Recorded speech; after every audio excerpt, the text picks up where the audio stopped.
All right. Welcome back to Lord Scrub channel. I am the Lord Scrub himself, and I cannot get my camera to focus for some reason. For some odd reason, I cannot get it to focus. Either way, you guys read the title. What is going on in the Orthodox community? Like, this is a weird and strange thing. You never... Some things you just never expect to be spoken of around certain names. And so the idea of fees and baptism and Orthodox in the same sentence, what is happening? I don't know. All I will say is, on top of that nonsense on Twitter, I found certain alleged to be Orthodox people defending this and saying that this is a practice that is actually pretty good to do. And so I just want to have a laugh and see what in the world could justify this. Maybe something from scripture, maybe something. But either way, this might be a long one because about 16 minutes. So this may be about 20-30 minutes. Either way, grab your popcorn and let's watch the show.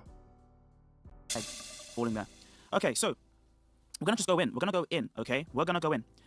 There's been some controversy recently, okay? There's been some controversy recently, and it's been basically about Orthodox Christians, Orthodox churches that promote, Orthodox churches that basically ask for a fee for their baptism, okay? That is the controversy.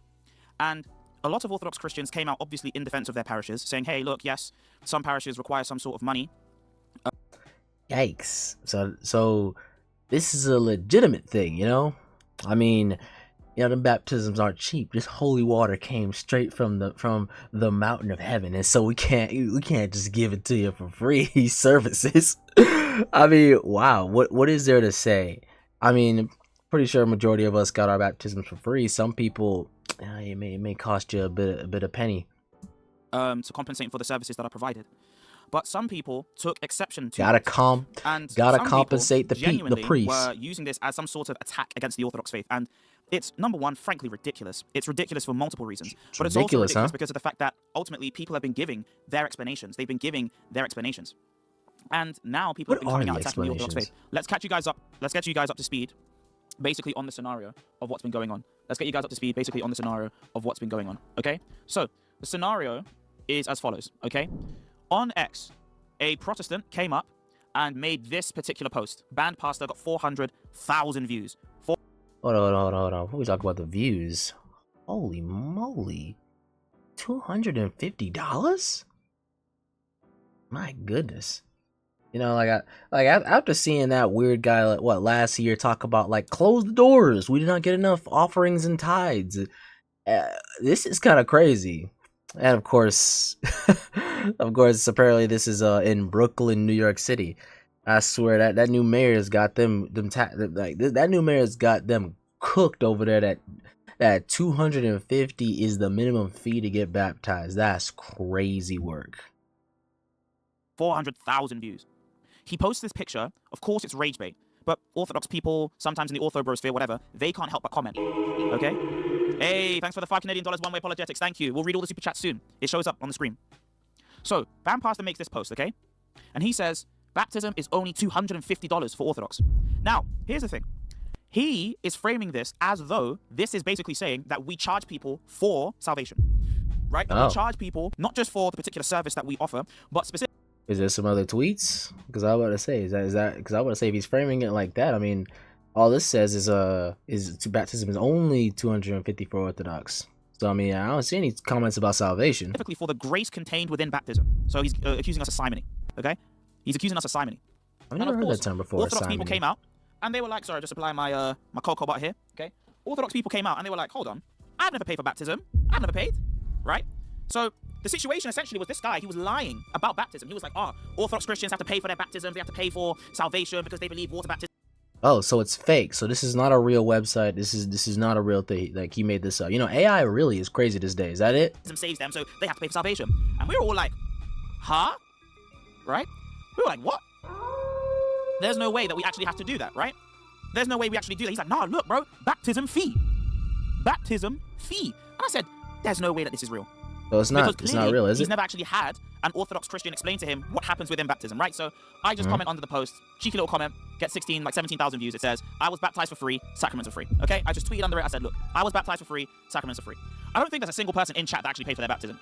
Then a deacon, a literal Orthodox deacon, commented under my post. Shout out to Father Orthro. He literally says, did 6 baptisms last Saturday. I didn't get anything besides happiness. This is an actual Greek Orthodox deacon, by the way. He's like, bro, I've never charged anyone for a baptism. I don't know. Okay, so W, I mean, you know, you kind of expect this to be not real. It's fake, right? Please tell me it's fake, because, like, listen, I mean, I hold a lot of respect for my brothers, older and younger. You know, there's always that little bit of infighting when it comes to the community, but it's all in love. At least from my perspective. I know some other people would say, well, we don't believe you're a brother or whatever, but I choose to be the guy that says, you know, I'm like the little scrappy brother that's like, I don't like getting picked on, so we got the scrap. I'm probably gonna lose because, you know, that's just like the younger brothers do not win those battles. But, you know, I'ma still give you a good left hook to your jaw, you know, like, Arr! But it's all in love at the end of the day, you know, until dad gets home and then he has to set us all straight. But either way, it's fake, right? I don't know what this guy's talking about. Right? Anyway, the posts are going crazy on the net, crazy. Guys are saying whatever they want. They're literally saying whatever they want. And they're saying, oh, we charge for baptisms, we do this, we do that, we do this, we do that. I'm thinking, what the hell is going on? Right? It'd be like that. What the hell is... Side note, that his accent is immaculate. I love this guy's accent. Jerome, I have no idea how to pronounce that. It looks African. Yeah, like, love your accent, brother. What's going on? Every single person is out here saying that the Orthodox Church is charging for grace and blah, blah, blah, blah, blah. And I'm like, bro, there are so many things that go into the particular service, right? So many things. He's like, no, I don't care. So wait. Is it not real, or is it well, the particular items or whatever, like, part of the service, it begets a price of upwards of $250. Like, which is it? Now we have to address it. Okay, now we have to address it. All right. Let's break down the actual costs, right? Somebody then cost. quote tweeted a picture of an Orthodox parish, right? He quote tweeted a picture of an Orthodox parish. I know it's zipping by, but I do love the Christian artwork, and of course the, like, you know, the uniforms of Orthodoxy. And the picture of the Orthodox parish basically looks something along the lines of, I don't know if it's in my replies, people start posting this church. So they dox this church, right? Yo, that's a lot of money. Drone, the last one was 250. Is that what I said? 1,000? What y'all doing? Baptizing the people in gold? Like, yo, like, y'all must be baptizing that person in the listen, this must be the exact spot on the River Jordan where Jesus was baptized, and will also give you a commemorative dove to land on your head, as well as God will speak to you in this baptism. $1,000. That's somebody's rent money, Jerome. What's going on here? Right, they dox this church, St. George in Rose Bay, okay, under the EP, and they're like, hey, see, look at this guy. This guy charges for baptism. And we're like, what? And then I decided, you know what I'm going to do? I'm actually going to join the site. I'm going to literally take a link to the website, and I'm going to break down all of the costs and actually explain to you, like you guys are children, exactly.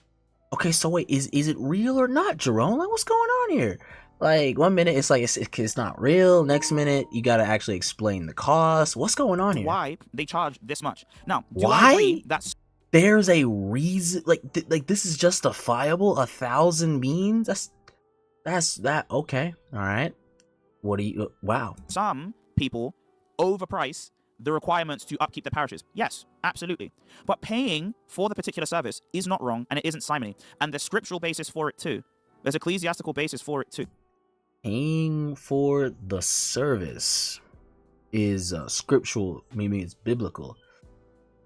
$1,000. Dear viewer, what do you think? Like, is this any way justifiable? Because, you know, whenever you hear common critiques of Protestant Christianity, you always hear a sort of similar, like, take amongst those older circles. They say it's business church, right? It's all like instead of wearing the holy uniform, you wearing a suit, like it's corporate. And because it's all about the monies. You know, you trying to monetize Christianity. And so I'm like, all right, that's an interesting take.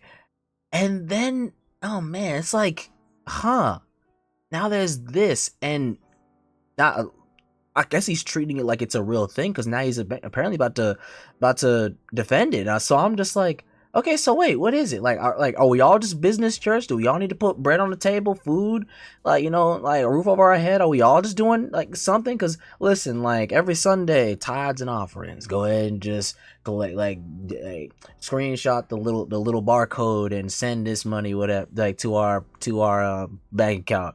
And now you're telling me y'all charging for services? What's going on here? Now, when I say that they doxed the parish, of course, this is a public thing, but when I say that they've doxed it, what I particularly mean is that they've brought it unwarranted attention to bring this particular thing into disrepute. And that's usually what people mean when they say that they dox. Like if you post your wife on Facebook, you didn't dox your wife if you just reveal his wife to other people on the internet. You just bring her unwanted attention, okay? Now, I don't know if that argument holds up. Maybe because you're essentially sending possible scrutiny to that church and trying to scandalize it, and so bringing unnecessary hate, allegedly. But personally, I mean, hey, I would consider this a public service announcement. Hey, this church over here, if you want to get baptized, aka the baptism that we say saves you because it's the water baptism, and we'll quote a few verses and say, unless you do this, you'll be saved. It may come with some hidden fees, like some of these contracts you make with these I don't even know, like internet providers. Oh yes, or like that's crazy. This is important. Hold on, let me just send this to myself. Okay, / hidden fees. Okay, so these are the fees. Now, you just say / hidden fees for real? Like he did? I was oh my goodness! Wait a minute. Replay that. Did he seriously say that again? Hold on. Let me just send this to myself. Okay, / hidden fees. Okay, so these are the fees. Now, all right. Notice it does not say you're paying for the sacrament. This is if you somehow go. That's crazy. Wait a minute. On your phone and you search this up. You're paying for the service. Now, we also know that when it comes to the church speaking, the apostles also required compensation for their services too. So let's just look at the price here, okay? My goodness. Okay, so here we go. Church contribution, $400. Priest gratuity. Okay. This is the fee breakdown of getting baptized. Chanter. What in the world is a chanter? Oh wait, these okay, so hold on. I just want to make it clear. So the church contribution is $400, the priest gratuity is $200, the chanter is $100. So I guess somebody just chanting spiritual hymns from I guess from the book of Psalms or something, $100 per chanter. So you could have multiple chanters, but they're at flat rate $100 per chanter. Altar assistant fee $50. What is this? I'm confused. Let's see, baptismal certificate from the archdiocese, $250, and then apparently just to get a copy of it is 200 beans. So for them to make the certificate itself is $250. But if you want a personal copy, or hang on your wall, put on your desk, put in your little filing book, 200 beans. So $450. That is crazy. Oh, and there's other stuff here. There's wedding, 1,650. Why is a chanter? Wait a minute. Okay, so hold on. Why is a chanter 200 for the wedding, but 100 for the baptism? I mean, why is the price going up? Is what I'm trying to say. Something ain't right. But I mean, this whole breakdown does not make any sense. But I want to hear his explanation. Keep everything in perspective. Number one, what is the perspective? You have a church contribution or priest gratuity.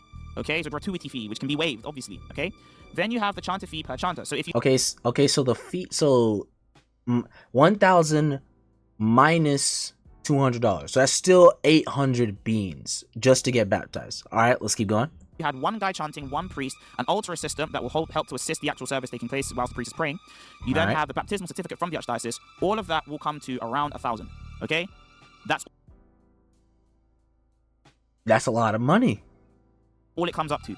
Now let's break this down. The priest in question doesn't get paid. He doesn't get paid. He only receives donations. So in order for... Why is this seemingly a bad thing? He devoted his life to the service of God. So therefore, it's very clear that he's doing this for his own personal reasons. It's therefore, it's not that he can't work. It's literally that he just chooses not to. Like, what is the... All right, let's see where he goes. You know what? I'm shutting my mouth. For the priest to be full-time, all the parishioners have to chip in somewhat. So that's why they take it from the services that they provide. If they go to do a house blessing, it's customary, traditionally speaking, for you to give money. But this just helps for the priest to be full-time. Okay? This parish is set up so that they can have multiple full-time priests, so all of the community can benefit. So that goes towards the priest's salary. The chanter fee is the equivalent, but... Go towards the priest's salary, but I thought you just told me that the priest doesn't get paid. Am I tripping? Like is he tripping? One minute we were, it doesn't happen at all. The next, okay, now we gotta defend this, and now I gotta talk to you like your children, and now we're in. Yeah, it's not making sense. All right. For people that are cantors in the church. So the cantors in the church that chant and sing the divine services, those people also are doing the work of God and serve. So they get paid too. They get a cut too. The altar assistants, again, serving at the table, so they get paid for their time. And the same thing happens. Wow, that's crazy work. So you're literally their paycheck. That's rough. The baptismal certificate. The only thing you can really complain about is that you have to pay for the certificate. But that's official documentation. The same way that you would have to pay for a marriage license in any other country. We are an official institution. We're an official charity. So we officially have... This y'all charity? Like, this is y'all charity? Like, yo. Oh, man. Like, I don't want to hear no more complaints about alleged business Protestant church.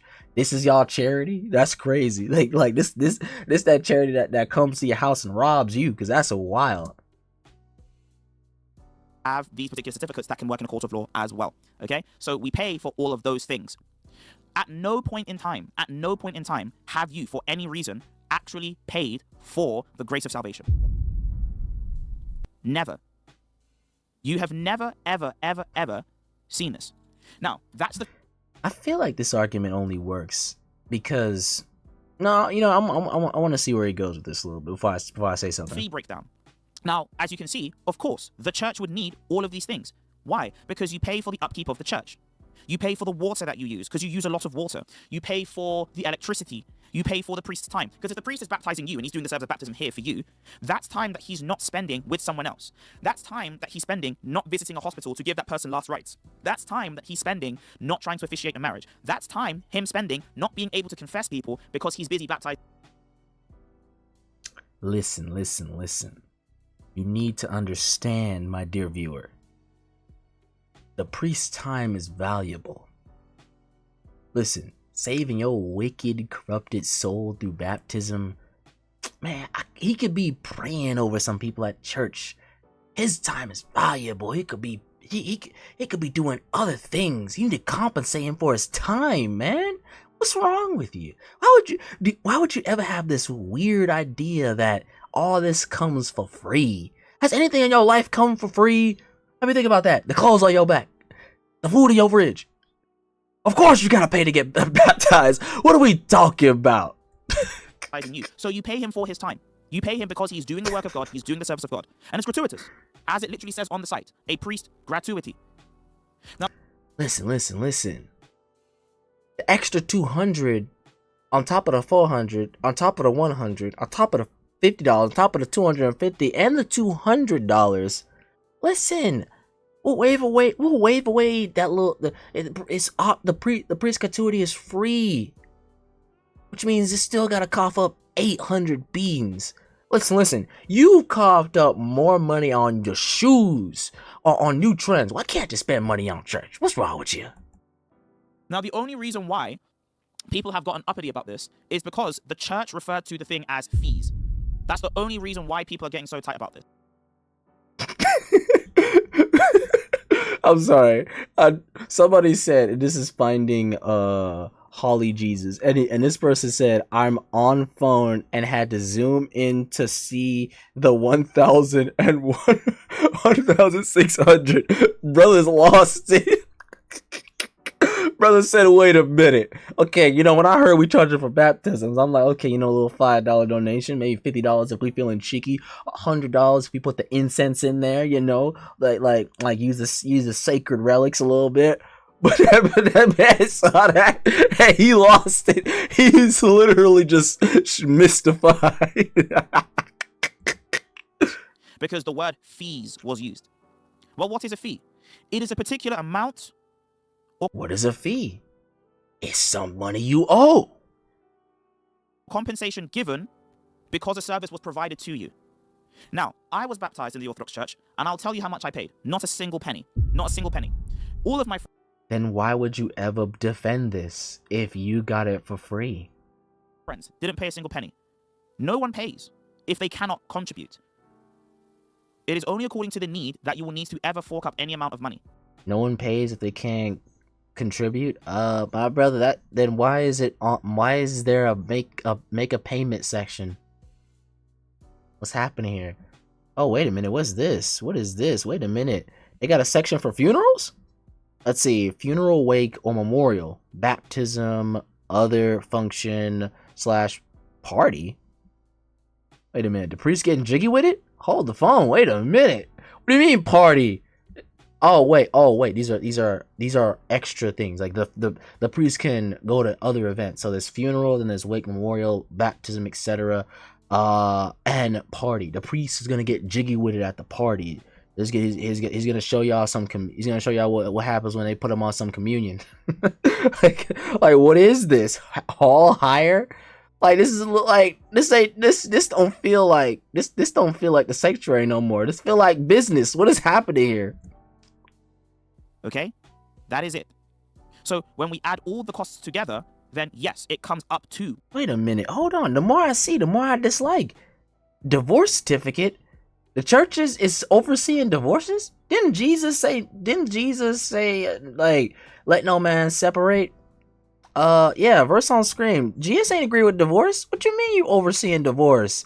St. George Rose Bay? What are we doing? This is crazy. 1,000. Really? You're paying around $750, and you're paying $400 to the priest for travel there, for his rent, for food that he will need for that month. You're paying to support his life. You're paying for his lifestyle. You know, he needs food. He needs clothes. He needs bus fare, maybe a ride to get over there. You know, we could charge him more, but we're gonna keep it at that nice $750. This is just bad. This is horrible. All of that kind of stuff. So all of that kind of stuff are going on. This is not a demand, though. This is optional. The only thing that would really be in demand, if I can think from the church's perspective, would be you need to pay for the certificate. And this is not a demand. Ah, yes. We request that all payments be made in advance to confirm your booking. No, it's not. It's not a demand. But we do want that. You know, we do want that card to swipe and the money to be clear before we ever do anything. Oh, come on, Jerome. How could you ever support these prices, brother? Like, this is diabolical. From a Protestant to an alleged to be Orthodox. Because again, I'm gonna let the Orthodox in the comment section say what they feel about this. Like, or if you're Orthodox, type in the comments. What do you feel about this if you made it this far? Because this is crazy. And that's it, because that's literally a marriage license. So that's the only thing you'd actually have to pay for. Everything else is free game. Everything else is free game. All right. So this idea that we have to pay for baptisms is just not true. So what people don't understand is, after you just justified it, you yourself aren't paying for the baptism. Your sponsor or godfather / godmother, they will pay on your behalf. And they're paying the priest for the priest's time. They're paying the cantor for their chanting services. And they're paying the sexton. What do you need a chanter for to get baptized? I'm still confused. The sexton is the groundskeeper, the guy that literally keeps the light switched on and makes sure that everything works around the clock. A guy that works full time. That particular person needs to be paid. So all the money that they receive goes out accordingly to the different places. He said the screenshot above said baptism fee, and the one below is even clearer. Stop spinning things, it's clear. If your church believes baptism is required to be saved, yeah, that sounds about right. All right, let's see his response. then charges 1,000 as fees, it's clearly charging money to be saved. No, because none of the expenses given there have anything to do with the actual grace of salvation. Like, no. Is baptism the grace of salvation? Or connected to the grace of salvation? I don't know how you could really argue against this. None of them at all. All of that was made up. You made it all up. Now, let's actually get to the Bible, okay? Because people are going to say... There we go. My favorite part of the video. Well, let's check it. 1 Corinthians 9. Let's start the music again. Okay, so wait, which is it? It's not... Okay, like, I swear, like, it's bad. He's got me on that. Is it... Are you defended or not? Let's see, somebody said, lol, indulgences. Absolute heresy. I mean, you know, us Protestants, we did get a little uppity about that, as we should. I mean, purgatory, weird concept. Indulgence to get people out of purgatory or lessen time for purgatory is diabolical. 1 Corinthians 9 literally talks about Paul giving his justification of being an apostle. And he then says that because he's an apostle, he deserves a salary. He deserves a salary. He deserves to get paid. And he says as follows. I don't see no salary there. What verse you reading? My defense to those who examine me is this. Do we not have right to eat and drink? Do we have no right to take along a believing wife, as do also the other apostles, the brothers of the Lord and Cephas? Yeah, can we not charge baptisms for $1,000? Or is it only Barnabas and I who have no right to refrain from working?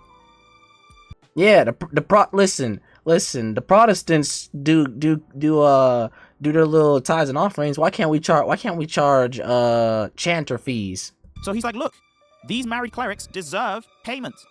Whoever goes to war at his own expense, right? I'm not going to pay for this stuff. Someone else has to pay. I love that verse, by the way, but it does not actually justify his argument. Like, the problem with that verse is, like, the implication is that whoever sent you out to war on their behalf will actually supply your need. So, you know, the government supplies resources to the army.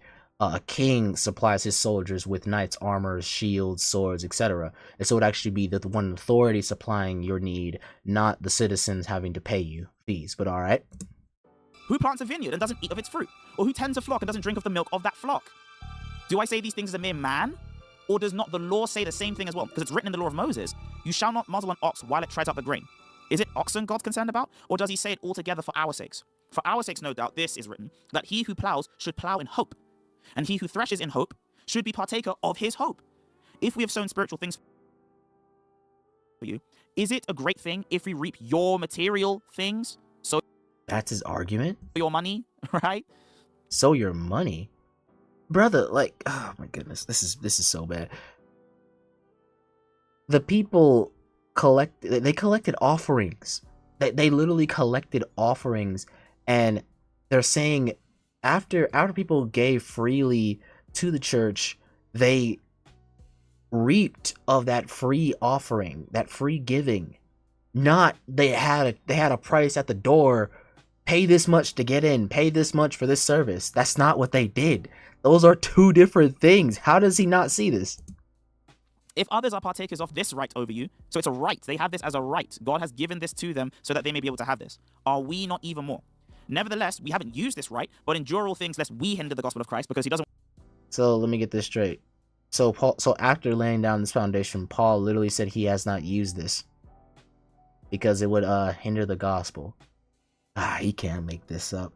Paul, after laying down the foundation, which is not what you said, by the way, he literally says we have not used this, meaning we actually set a standard, like an example that, hey, we're not going to use this right that we know we have to set a good example because it would hinder the gospel. I wonder why. The free gift of salvation, then afterwards some hidden fees. That I could see why he definitely say that would hinder the gospel. Doesn't want to go there and have the Corinthians be worried about paying his salary before his time there. So you know what he does? He goes to someone else. He goes to the church in in Macedonia. And he says, hey, the Macedonians will pay me. Is that what he said?